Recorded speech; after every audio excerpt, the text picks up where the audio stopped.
We're starting off with WWE, as the company boasts one of the most loaded rosters in wrestling, but this week the roster got a little smaller with several releases taking place.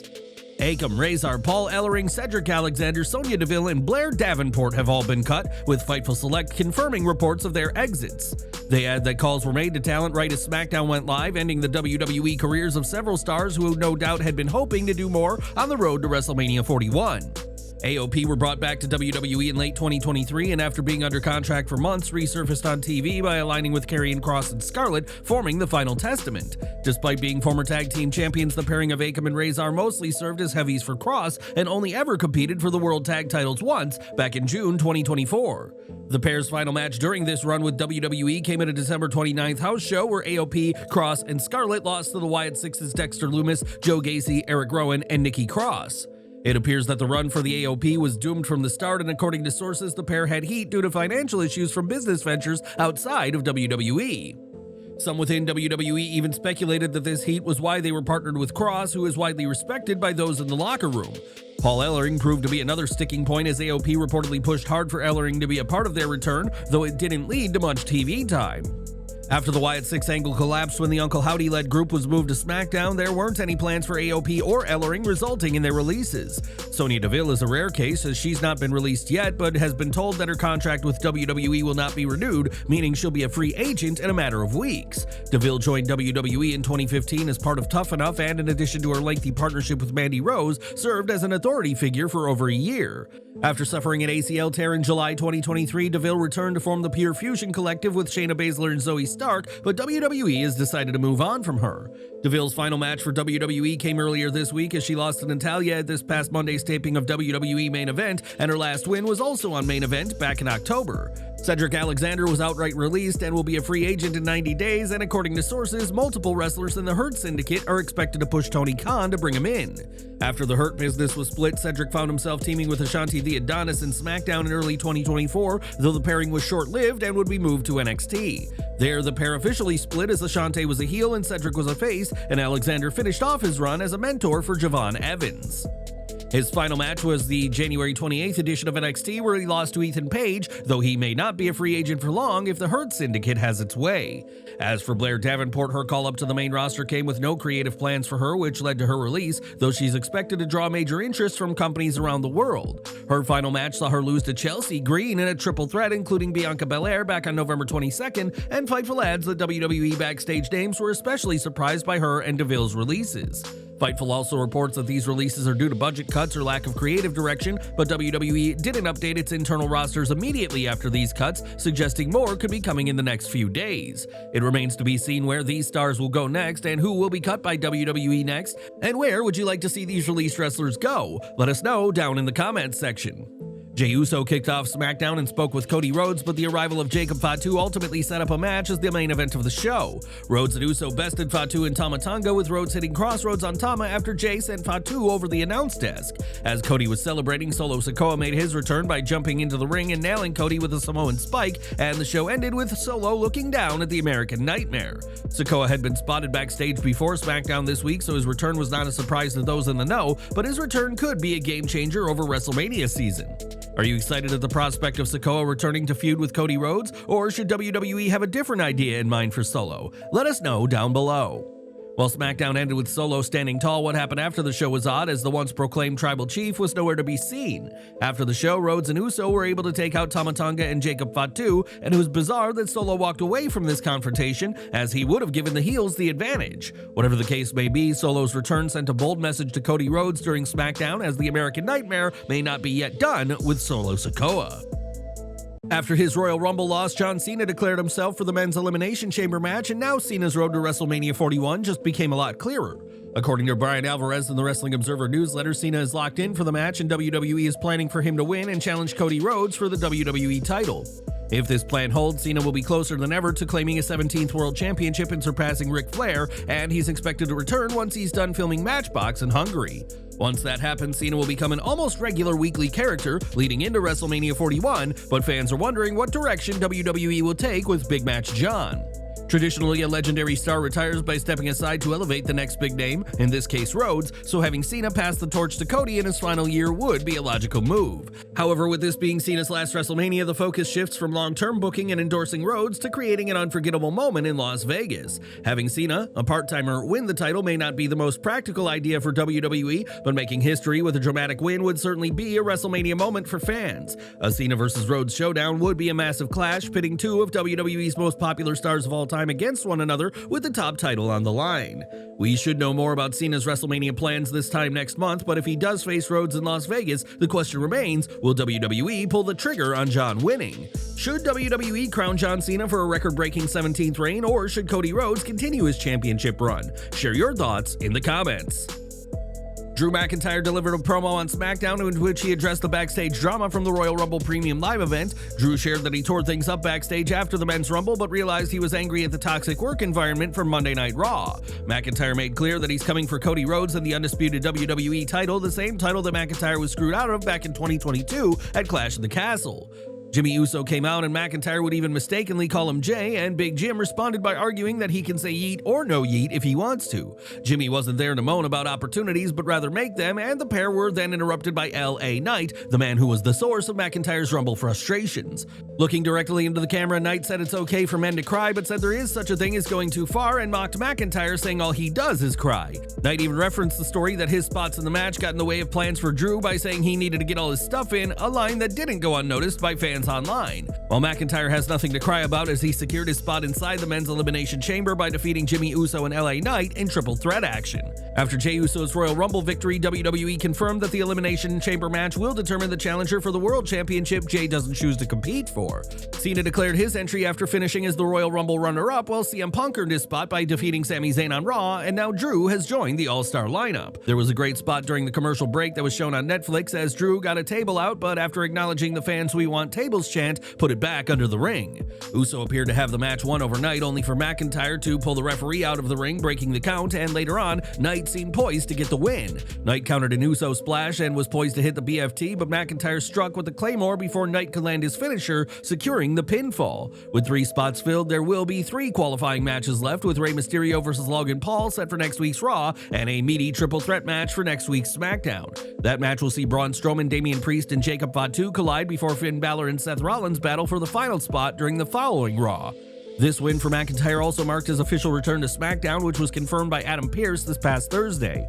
Ironically, McIntyre's previous match on SmackDown had also been against Knight back in February 2024, though the Scottish star has competed in several dark matches since.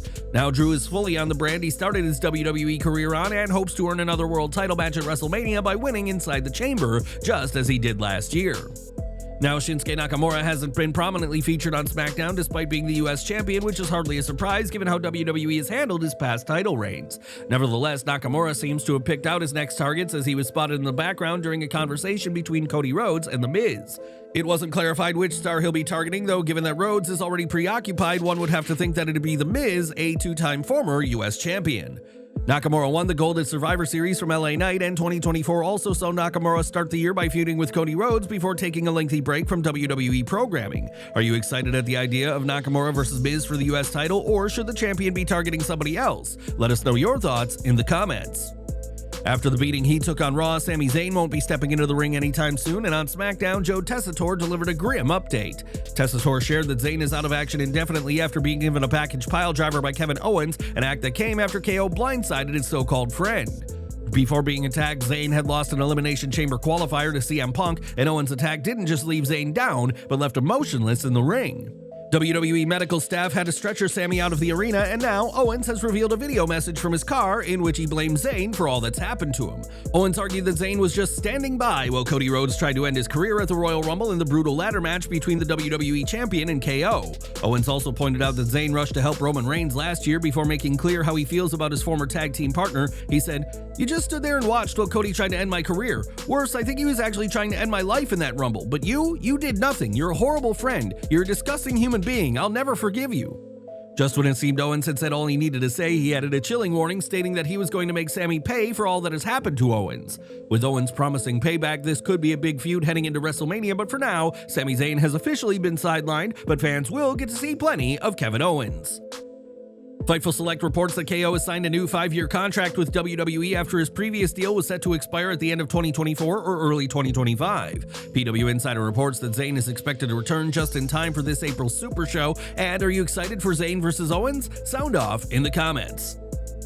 After being eliminated from the Royal Rumble match, a frustrated Carmelo Hayes attacked Akira Tozawa during Tozawa's entrance, which led to iShow Speed replacing him in the match. On this week's Smackdown, Hayes was seen backstage in Nick Aldis' office, where Aldis informed him that Adam Pearce had sent a Raw superstar to face him.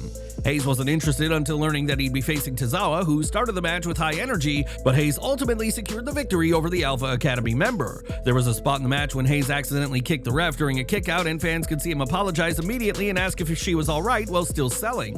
After the match, Melo did a digging motion in the corner, signifying that he had buried Tozawa, feeding into the brash, arrogant persona of the one known as him. This marks Hayes' first singles win of the year, with his previous victory coming by countout over Braun Strowman during the December 13th edition of the Blue Brand. Since then, he's competed in 5 televised singles matches, losing 3, while the other 2 ended in a no contest, making this win long overdue for the former NXT champion. DIY appeared on Smackdown this week to celebrate their successful WWE Tag Team Championship defense at the Royal Rumble, but their celebration was cut short.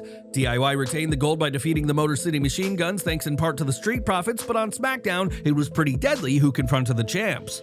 Kit Wilson and Elton Prince have played a major role in helping DIY keep the titles in the past, and during their promo, the Brits committed a major botch. Pretty Deadly mistakenly claimed credit for helping DIY retain the NXT Tag Team titles when they of course meant WWE, but they made clear that they wanted a shot at the gold. Nick Aldis appeared to grant the duo a tag title match, but only on the condition that they defeat DIY this week in non-title action. That's exactly what happened as Pretty Deadly pulled off the upset over DIY, securing the championship match in what felt like a stolen victory against the champs. Stolen or not, Pretty Deadly secured the win, setting the stage for a future title match between the 2 heel tag teams. Both Bianca Belair and Piper Niven were ready to move on from the Royal Rumble setbacks as they opened Smackdown by competing for a spot in the Women's Elimination Chamber. Belair would seal the win, but only after a feat of strength that saw her connect with a KOD to Niven to earn her spot in the chamber that'll take place in Toronto. This will be the EST's 3rd time inside the structure, and after winning the match in 2022 to earn a title match against then Raw Women's Champ Becky Lynch, she lost in last year's bout. Belair and Niven have had great encounters in the past, and while this is good, it fell short of their best by quite the margin, though Belair's KOD definitely deserves a special mention. The last couple of minutes were fun, but didn't have the energy throughout that fans would have expected, and either way, Belair has punched her ticket to Toronto. After her return in the Women's Rumble, Alexa Bliss battled Candice LeRae on SmackDown with a spot in the Women's Elimination Chamber match up for grabs. Bliss arrived with new gloves that wouldn't have looked out of place during her Dark Alexa era, and that wasn't the only sign of what could be future plans for the goddess. In a moment taken from her Dark Alexa era, Bliss stopped herself in the ropes, and Bliss also teased putting Candice in the Sister Abigail position, which woke up the crowd. During a commercial break, LeRae stomped on the Lily doll and kicked it out of the ring, which ignited a fury in Bliss, and there was a stunning revelation about this new Lily doll. Wade Barrett on commentary shared that Bliss made this doll to help her cope with grief, seemingly a nod to Bray Wyatt, and the nods to Bliss's time with Bray weren't finished yet. The match ended with Bliss locking LeRae in position for a Sister Abigail again, but hit an Abigail DDT, getting the win and earning Bliss a place inside the Elimination Chamber. With this win, Bliss joins Bianca Belair and Liv Morgan, with the latter qualifying on this week's Raw after Rhea Ripley accidentally got Io Sky disqualified in the Sky-Morgan match. There were also glitches during the match, and unlike what fans saw on this week's Raw, these were deliberate and teased Bliss doing something with the Wyatt Six. One glitch saw the pair of eyes staring directly at fans at home, and during the match, the Wyatt Six posted "she" on Twitter, making clear they were watching Bliss in action.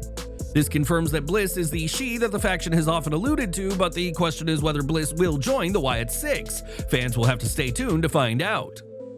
There was a graphic shown on SmackDown after Belair won her qualifying match, but the graphic said that Belair had qualified for the Women's No Escape match. A logo on this graphic also renamed the Elimination Chamber PLE as No Escape, leaving some to question if WWE was rebranding the match and possibly the entire event. This was simply a production error, as on Netflix, the match and show still had the Elimination Chamber branding, and the term No Escape is what WWE calls the event in Germany. WWE uses this term to avoid any allusions to what transpired in chambers during World War II, and this week's No Escape was just a simple production error for fans outside Germany.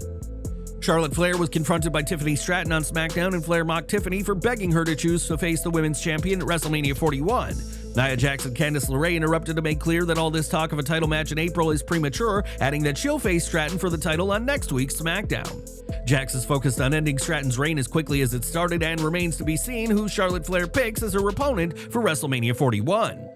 On Smackdown, it was revealed that Kaden Carter and Katana Chance have moved from Raw to the Blue brand, and hopefully this will give the pair of talented stars more screen time.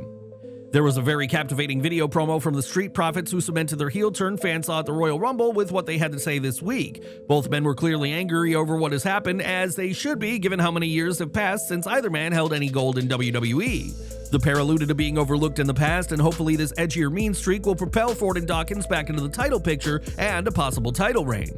And that was Smackdown, and what did you think? Let us know down below.